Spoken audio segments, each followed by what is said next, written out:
pero tenemos más por abordar esta noche en Hora 23 y como todos los miércoles hablamos de aquellos temas relacionados con el área de salud. Esta noche nos enfocamos en el dolor de espalda, un síntoma muy común, lo sufren muchas personas de distintas edades y de inicio podría no parecer de gravedad, sin embargo con el paso del tiempo sin duda puede llegar a limitar muchas actividades de nuestra vida cotidiana y afectar nuestra calidad de vida. Se dice que las lumbalgias o el dolor de espalda actualmente son la causa número 1 de discapacidad a nivel mundial. Vamos a repasar todos estos datos y sin duda vamos a orientarlos de cómo tratar las lumbalgias y sobre todo cómo prevenir la condición o este síntoma gracias a la presencia de nuestros invitados. Esta noche nos acompaña la licenciada Verónica Mena, fisioterapeuta y kinesióloga. Realizó estudios de fisioterapeuta respiratoria en la unidad de terapia intensiva adultos de Carauro, Pernambuco, en la República de Brasil. También tiene un diplomado en reeducación postural global. Además, un diplomado en educación superior. Actualmente fisioterapeuta y kinesióloga en la Caja Cordes. Licenciada Mena, bienvenida al programa. Qué gusto. Muchas gracias. Muy buenas noches a todos. También damos la bienvenida al doctor Nils Calderón, médico traumatólogo ortopedista con especialidad en deportología, artroscopía y ondas de choque, de la directiva de la Sociedad Latinoamericana de Rodilla y Lesiones Deportivas, además presidente de la Sociedad Latinoamericana de Hombro y Codo y miembro de la Sociedad Americana de Ortopedia y Traumatología. Doctor Calderón, bienvenido al programa. Buenas noches, Paula, muchas gracias. Muy bien, iniciamos entonces el tema de salud que tenemos por desarrollar esta noche, el dolor de espalda. Sin duda le ha sucedido a varias personas, lo hemos sentido por lo menos en algún momento de nuestra vida. No es algo extraño, es un síntoma común, doctor. Sí, evidentemente, según las estadísticas de hace algunos años, el dolor de espalda es la primera causa de consulta en el mundo. Sea dolor por el riñón, por la espalda, por el músculo, por el hueso, por un disco, o sea, la hernia de disco, o hasta el pulmón, el páncreas pueden dar dolor reflejo a nivel de la espalda y por tanto es la primera causa de consulta en el mundo, ¿no? Entonces es una dolencia muy frecuente. ¿Cuáles son las características de las lumbalgias? Cuando hablamos de lumbalgia, ¿estamos refiriéndonos específicamente al dolor de espalda? Sí, dentro de esto tenemos que especificar claramente los dolores ortopédicos, los que se refieren a mi especialidad, que son los dolores de la lumbalgia, que es la parte más baja de la columna, ¿no? Entonces, al decir lumbalgia, significa dolor de la parte baja de la espalda, que compromete hueso, pero puede ser el disco, puede ser la musculatura, que es lo más frecuente, puede ser ligamentos alrededor de esta región y cualquiera de estas estructuras puede provocar dolor. Como decía, la más común, de la que más se habla, la más conocida es la hernia de disco, pero definitivamente la más común es la contractura muscular. Por un esfuerzo o por un movimiento mal realizado, la musculatura lumbar, la musculatura de la parte baja de la espalda, se contractura, es lo que estamos viendo en pantallas, se contractura esa musculatura y empieza a provocar dolor, ¿no? ¿Qué tipo de dolor es el que sienten los pacientes que sufren de lumbalgia? El dolor de espalda en la lumbalgia es, dependiendo la causa, puede ser un dolor opresivo, constante, que en algún movimiento te jala, te presiona, y ese es un dolor muscular. Ya el dolor por hernia de disco, que está comprimiendo la médula o la raíz, es un dolor que se va a irradiar hacia la pierna, hacia la cara lateral de la pierna, hacia el tobillo o a veces hasta el pie o los dedos del pie. Es un dolor más como un hormigueo, como un cosquilleo y que a un pequeño movimiento, en los casos más graves, a un pequeño movimiento provoca mucho dolor en este segmento, ¿no? en este segmento indicado. En el área de fisioterapia, licenciada Mena, sin duda llegan muchos pacientes por este dolor en la espalda. Es frecuente ver que este dolor limita sus actividades e incluso se puede convertir en una causa de discapacidad para ellos. Sí, es una patología que viene con mucha frecuencia a consultorio. Y sí, ¿no? O sea, puede ser, dependiendo las causas y su estado, si es agudo o crónico, y su tipo de evolución, también puede ser algo discapacitante, ¿no? Que, claro, requiere un tratamiento y con eso también habría una mejora, ¿no? No es siempre una causa de discapacidad, como se podría decir. Se ve casos en que el dolor no afecta al paciente solamente en el aspecto físico, sino también en el aspecto incluso psicológico y hasta social. Puede limitarlos, por ejemplo, en su participación social o afectar en el desarrollo de su trabajo. Actividades, exacto. Sí puede limitar muchas actividades de vida diaria, actividades sociales, actividades laborales y deportivas sobre todo. En cuanto se refiere a problemas que se refieren a alteraciones vertebrales que van a desencadenar radiculopatías o problemas a nivel de los nervios, digamos, ¿no? Este tipo de problemas que el doctor explicaba son los que nos van a provocar alteraciones a nivel de los miembros inferiores y no localizados. Entonces, eso sí nos van a limitar en nuestras actividades. Doctor Calderón, ¿por qué se producen estos dolores de espalda? ¿Cuáles son las causas? Bueno, de las causas más comunes, como decíamos, es el dolor muscular. El dolor muscular puede ser por una mala postura, que eso es lo más común. El que yo trabaje de esta forma o el que esté trabajando aquí echado, o los adolescentes que se echan en la cama para hacer tareas, se ven tablets. Llegamos a veces a la casa y trabajamos con la computadora en la cama y al principio de una forma adecuada, pero después empezamos a chorrearnos en la cama y empezamos a trabajar de una forma inadecuada. En el trabajo tenemos las sillas que suben, que bajan, pero no acomodamos la silla a nuestro tamaño y tenemos los brazos muy arriba o muy abajo y estamos trabajando en formas inadecuadas. Todo este tipo de cosas, lo que más producen son dolores de espalda musculares, ¿no? Y esta es la primera causa de eso.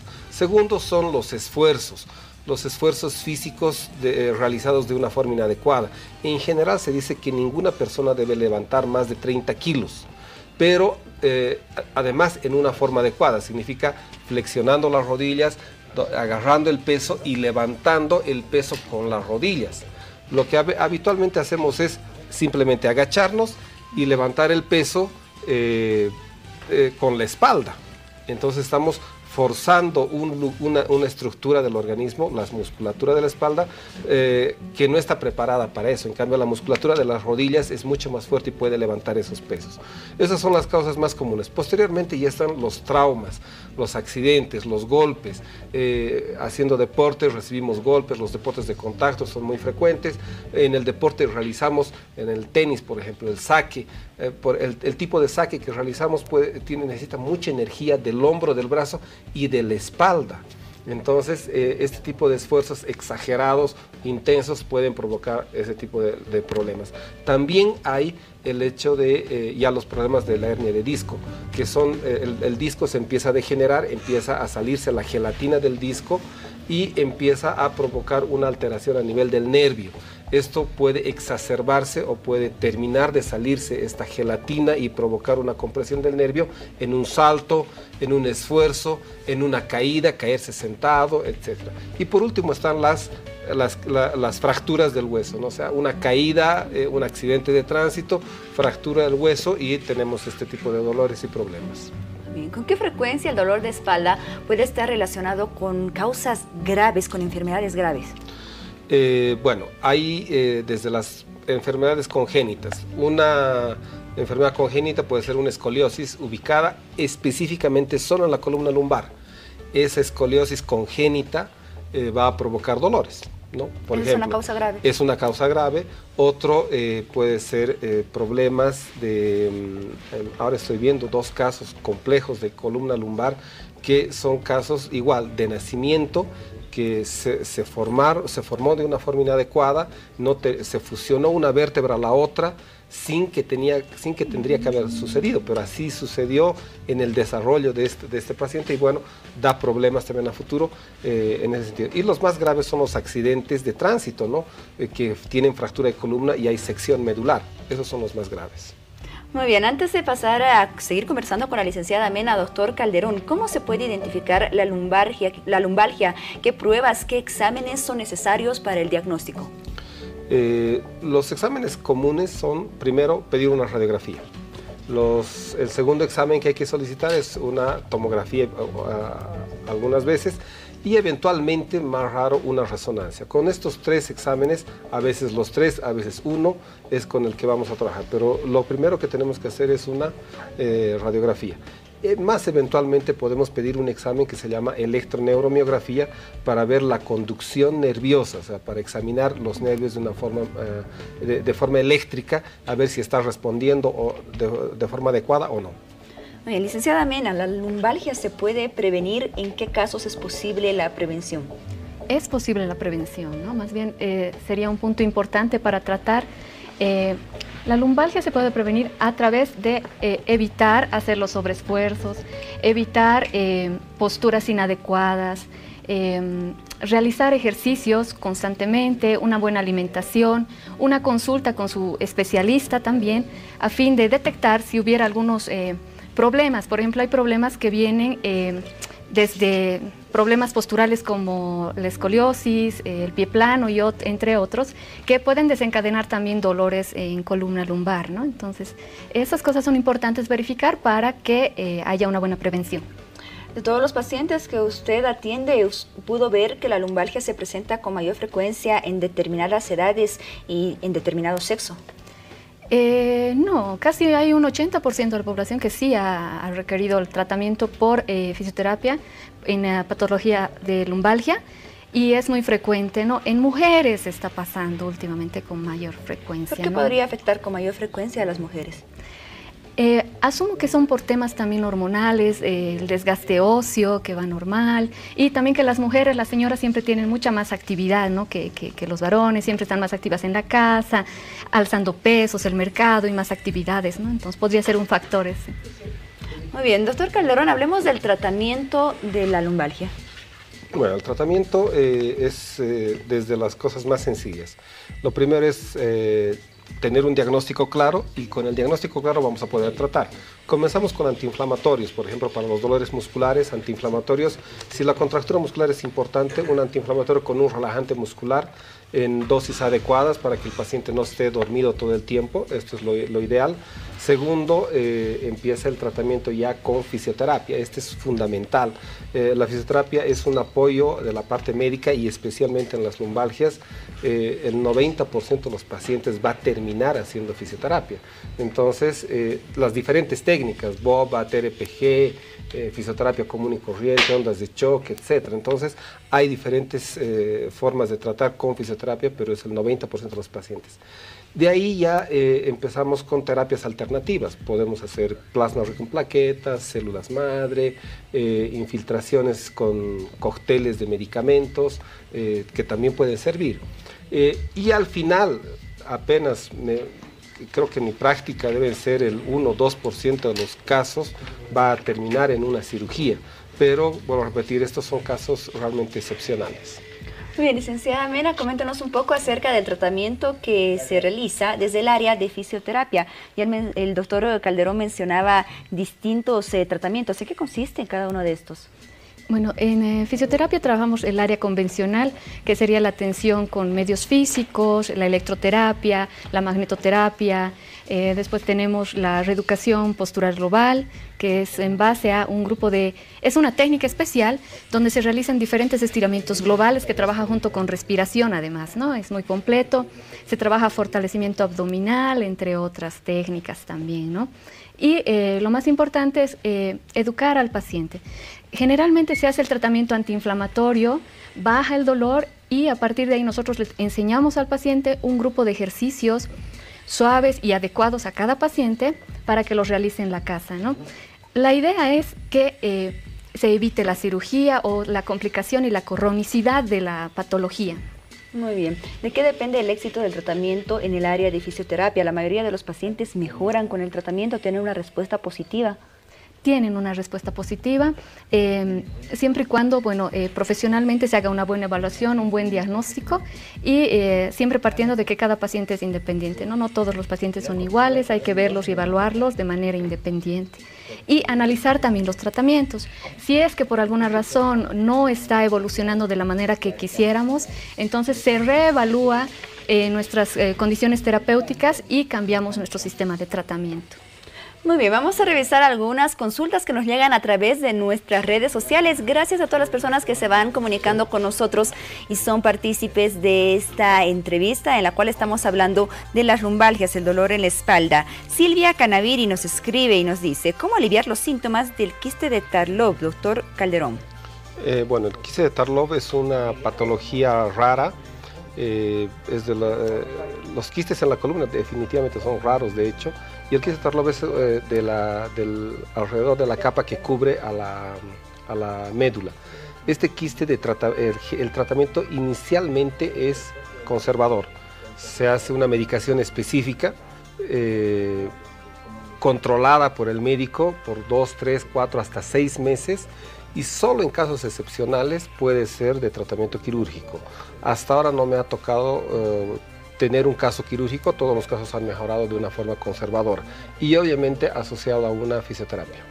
Muy bien, gracias doctor Calderón por responder y por despejar las dudas de Silvia Canaviri. Vamos con la siguiente consulta, nos escribe Valeria Toledo. ¿La ciática y lumbalgia es lo mismo? Hace años el médico me detectó ciática, doctor Calderón. La ciática y la lumbalgia son dos problemas diferentes. La lumbalgia se refiere, como terminología, se refiere a un dolor de la región lumbar. Esa es una lumbalgia.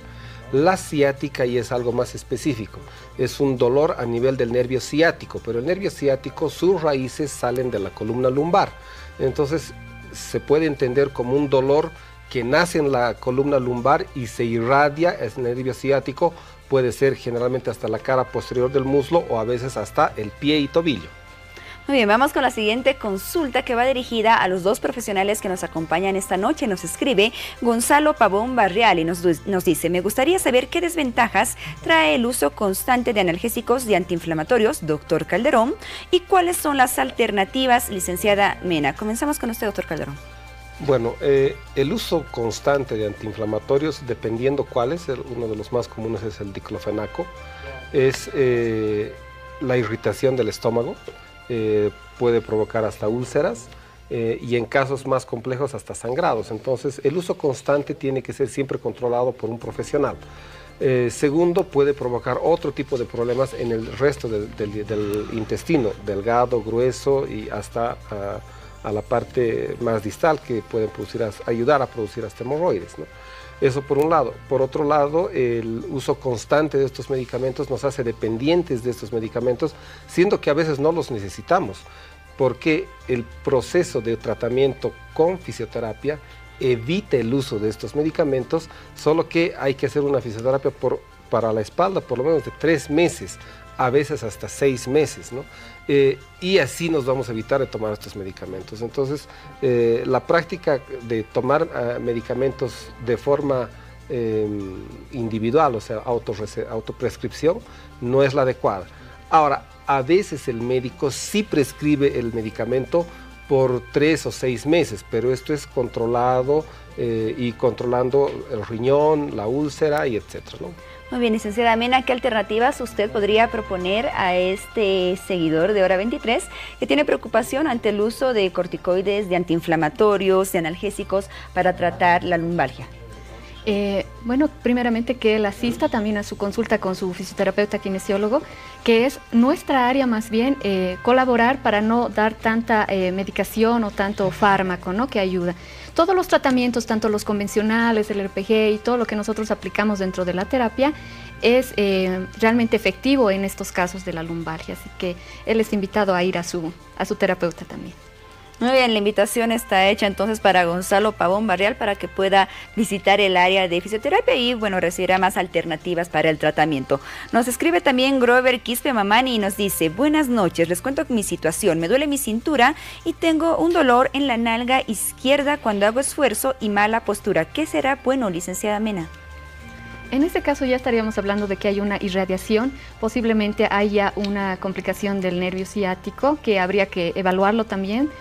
Y bueno, en realidad en la terapia podemos aplicar ultrasonido, electroterapia, la magnetoterapia, que también va muy bien, y los estiramientos localizados en esta primera parte, si es que la dolencia es de tipo agudo, ¿no?, que está manifestándose de tipo. Ahora, si su dolencia ya viene de más tiempo, ya podríamos hacer el RPG y otras técnicas también. Muy bien, gracias por despejar esta duda, licenciada Mena. Vamos con la consulta de Jael Mendoza. Ella nos dice, buenas noches, quiero hacer una consulta. Mira, soy enfermera y me parece que fue un mal movimiento al movilizar a un paciente. Ahora me duele la espalda baja, al lado derecho, y a veces me deja sin respiración y baja el dolor hasta mis caderas. En radiografía y en ecografía no salió nada malo. No sé cómo hacer para aliviar el dolor. No puedo ni darme la vuelta en mi cama, doctor Calderón. ¿Qué podría hacer? Bueno, por la descripción del mecanismo de trauma, que en este caso es el levantar un peso importante, entonces lo más común es que se haya provocado una contractura muscular. Esta contractura muscular se inicia el tratamiento con medicación, un antiinflamatorio y un relajante muscular. Pero no vamos a tomar estos medicamentos por más de 7 o 14 días. Y lo malo es que hacemos esto, empezamos a tomar la medicación y la dejamos y nos va a volver la molestia porque no ha terminado de sanar. Entonces, para este tipo de casos se recomienda una fisioterapia habitual con masajes, electroterapia y reequilibrio muscular de la espalda con fisioterapia adecuada, ¿no?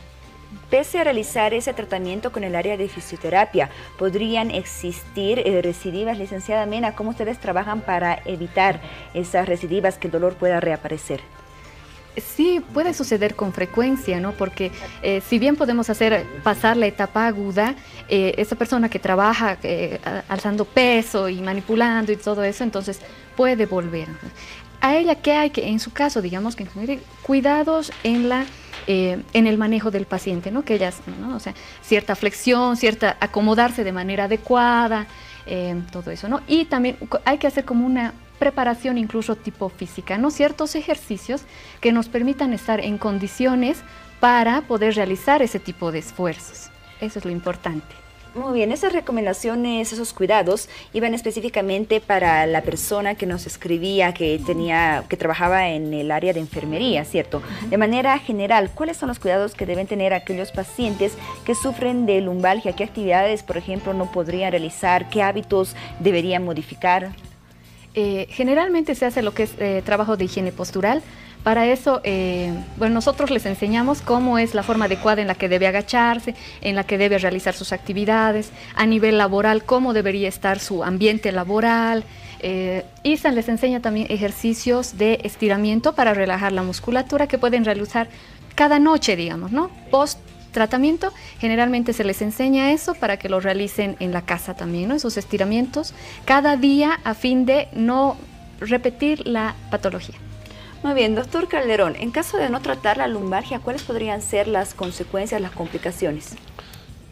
Más que todo es que el dolor se vuelve crónico, ¿no? Y estamos lidiando con el dolor, tomando una pastillita, haciendo un masaje, la ducha caliente en la espalda, una vez sí, otra vez no, y vamos dilatando el problema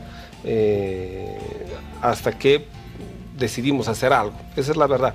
Pero después son pocos los casos de una lumbalgia específica que vaya a terminar en una consecuencia grave, eso sí, pero a nadie le gusta vivir con dolor.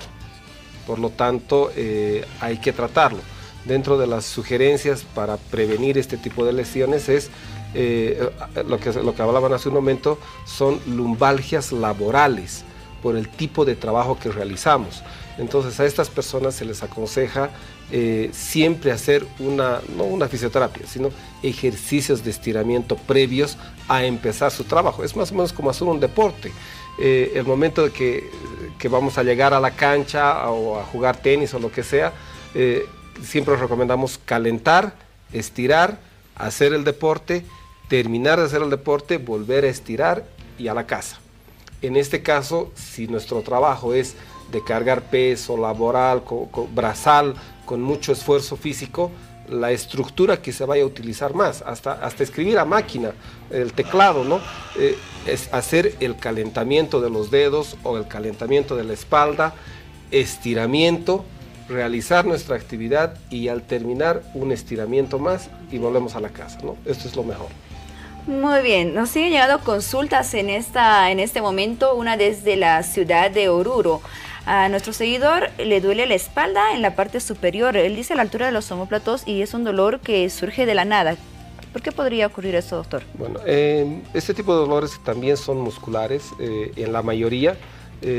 Puede ser por estrés, a veces el estrés se concentra en un lugar y puede ser en la parte baja o en la parte cervical alta, ¿no? Ahí está un músculo grande, el trapecio, y este músculo se contractura fácilmente. También, dependiendo la edad del paciente, puede ser un esfuerzo muscular inadecuado o que puede estar haciendo hasta una artrosis cervical y le está provocando un dolor irradiado hacia la musculatura, ¿no? Entonces yo le aconsejo al señor, para ser un poco más específicos, que visite un especialista para que le haga los exámenes pertinentes y pueda ser diagnosticado de forma adecuada. Muy bien, aquellos pacientes que sufren de lumbalgia, licenciada Mena, ¿qué factores podrían agravar su condición? El sobrepeso, por ejemplo, la edad avanzada, sobrepeso, que participen de actividades repetitivas en las cuales tiene que realizar levantamiento de peso, por ejemplo, ese tipo de actividades. ¿Cómo se trata a las mujeres embarazadas que sufren constantemente los dolores de espalda? ¿Es considerado lumbalgia también en ellas y cuál vendría a ser el tratamiento? Es considerado lumbalgia, solamente que en el tema de embarazo hay que tener mucho cuidado, ¿no? Porque todos nuestros equipos y de cierta manera pueden también emitir algún tipo de ondas, algún tipo de radiación y de todo eso. Entonces, en área de embarazadas, por ejemplo, se trabaja un tipo de ejercicios muy interesante que va a lo mismo, ¿no? A fortalecer lo que hay que fortalecer y a estirar lo que tenemos que elongar. Eso les alivia, ¿no? Pero eso requiere un tratamiento por un especialista también, ¿no? No es muy directo manipular a una persona que está embarazada, ¿no? Una dama que está embarazada. Muy bien, de esta forma entonces cerramos el tema del